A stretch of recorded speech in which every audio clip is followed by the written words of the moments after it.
அநாதி பாசம் வைத்ததாலே நீ பயிரை காத்த வேலி பயிரை காத்த போதும் வீண் பழியை சுமந்த நீதி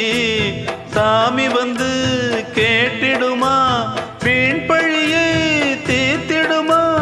விண்ணுக்கும் மண்ணுக்கும் சம்பந்தம் உண்டுன்னு சொன்னது யாரு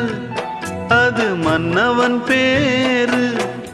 அந்த வானத்தை போல மனம் படைச்ச மன்னவனே பனி துளிய போல குணம் படைச்ச தென்னவனே